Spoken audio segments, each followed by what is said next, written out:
Hello. Alors aujourd'hui on innove puisqu'on fait un comparatif en conditions réelles dans lequel on va mettre face à face un Yamaha T-Max 500 et mon vélo.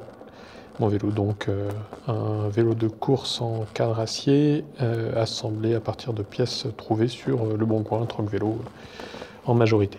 Alors pour ceux qui n'ont pas lu mon article Urbanisme et moto, il se trouve que je suis cycliste mais j'ai aussi mon permis A. De fait j'adore la moto, juste pas en ville.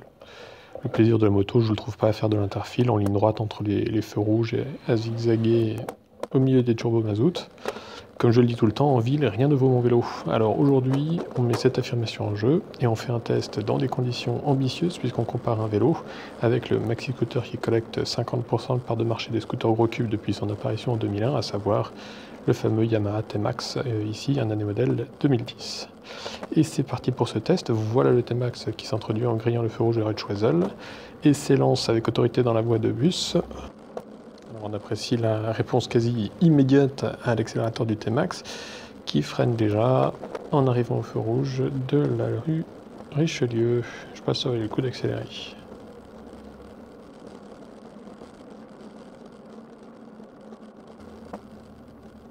Voilà.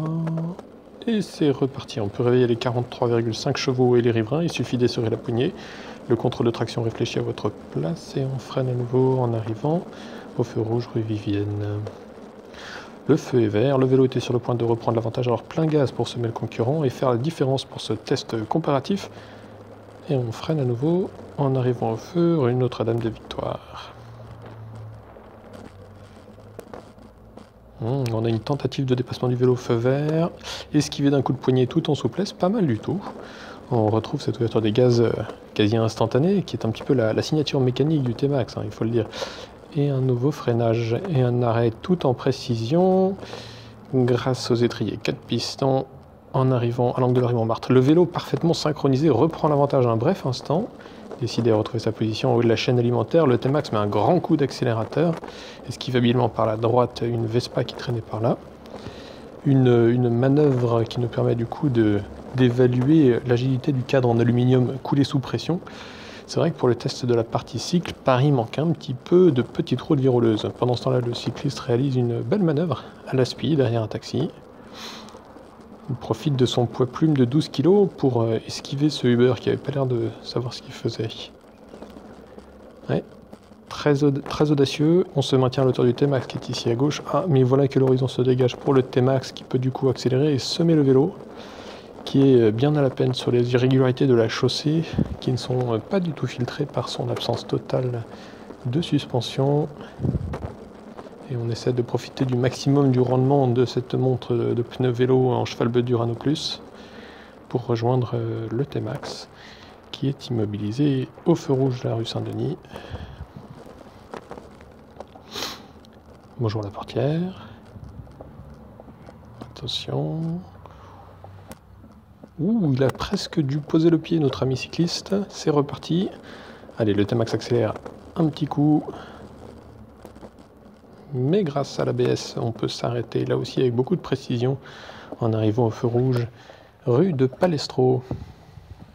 Alors ce feu, quasiment depuis l'Opéra, c'est le premier qui soit mal synchronisé. Là, depuis qu'on a commencé le bout de trajet avec le T-Max, qui est là-bas à gauche, on roule à 27,3 km/h de moyenne. Et là, évidemment, ce feu étant très long, il va nous ruiner notre moyenne. Tiens, lui, il est impatient. Lui aussi, il est impatient. Ça sert à rien d'être impatient. De toute façon, il y a le feu rouge de Sébastopol juste derrière. C'est vrai que c'est long. Non, vitesse réelle. C'est pas une blague.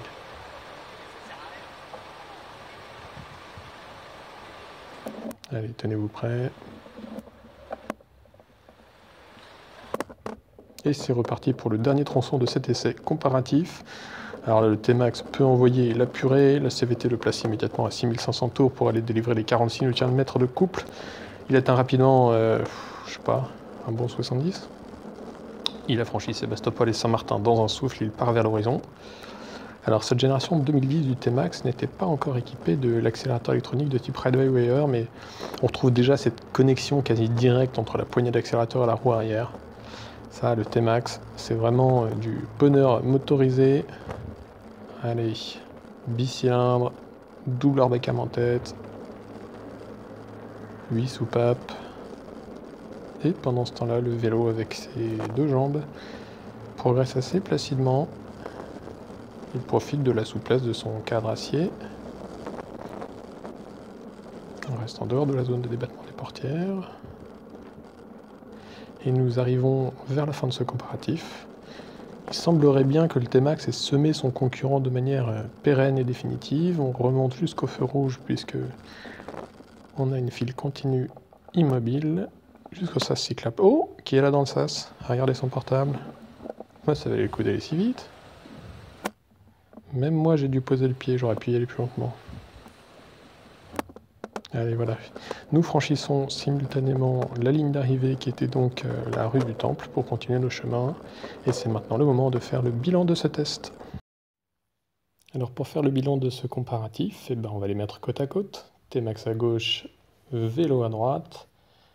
Bon, ça marchait avec mon vieux vélo sur cadre gitane, mais ça marche avec la plupart des vélos, je vous rassure. La vitesse moyenne dans notre test, eh bien, bon, c'est un petit test, rue de Choiseul à rue du Temple, mais c'est quand même assez représentatif. Vitesse moyenne de 23,1 km/h, comme quoi, hein. Vous faites des pointes à 70 sur la rue de Réaumur en T-Max. Tout ça pour avoir une vitesse moyenne de 23,1 km/h. C'est à ça que ça sert. Allez, égalité avec le vélo. Et encore, hein, il y a des fois où je suis allé trop vite. Niveau puissance, alors là c'est subtil. Le T-Max sort 43,5 chevaux, ça fait 32 000 watts. C'est 182 fois plus que la moyenne calculée par Strava pour ce genre de trajet, 275 watts à vélo. Alors je ne sais pas vraiment si c'est au T-Max qu'il faut mettre la victoire, parce que bon, 32 000 watts pour 23,1 km/h, j'ai envie de dire à quoi ça sert. Mais bon, le budget, eh ben, vous voyez très bien. À l'achat ou en occasion, le T-Max est évidemment massivement plus coûteux que le vélo. Allez, on a un budget 14 fois moins élevé pour le vélo. Assurance annuelle, eh bien, on est à 1 200 € hors vol pour assurer un T-Max sans bonus, donc à 100% dans Paris. Alors que eh bien, l'assurance n'est pas obligatoire à vélo. En général, elles sont même incluses dans une certaine mesure dans les responsabilités civiles, assurance habitation. Ça, je vous invite à vérifier, c'est toujours intéressant de le savoir. La révision annuelle, oh, bah, c'est assez simple. C'est à peu près 10 fois moins sur un vélo que sur un T-Max, puisqu'un T-Max, vous êtes en moyenne à 300 € par an de révision annuelle. Sur un vélo, on compte aller une trentaine d'euros pour avoir un vélociste qui vous règle vos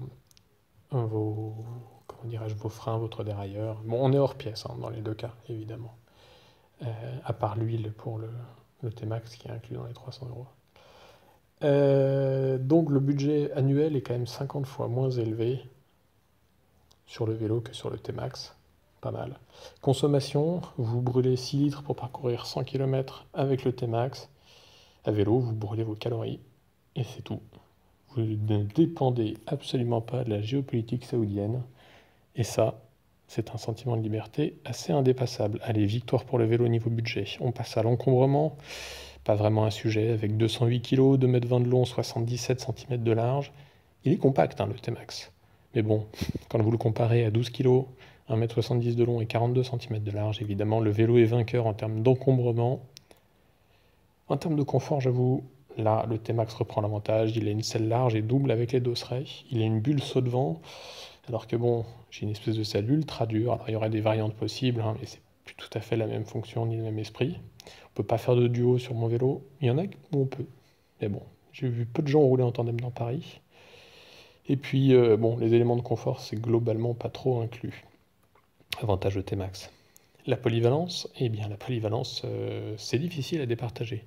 Le T-Max peut aller sur l'autoroute, même si globalement avec 200 km d'autonomie, vous n'irez pas si loin que ça. Le vélo, lui, a plus de 200 km d'autonomie, mais il ne peut pas aller sur les routes à accès réglementé. Allez, autre avantage du T-Max pour vous autres bobos écolos, vous pouvez aller faire vos courses bio en marché de producteurs et mettre vos légumes Dans le coffre de selle, il est très confortable, on peut y mettre 2 casques, c'est sûr, il n'y a pas de coffre de selle sur le vélo. Par contre, il a une autre forme de polyvalence, où vous avez les infrastructures cyclables, et qui sont pas si nombreuses, mais qui sont quand même là. Les céder le passage, les doubles sens cyclables, et puis les pistes. Puis l'avantage du vélo, c'est que avec 12 kg, il est rangeable à la maison. Vous pouvez même prendre les transports en commun hors heure de pointe avec. Donc en termes de polyvalence, on va considérer qu'on est à égalité, mais pour des raisons très différentes. On passe enfin à la sécurité.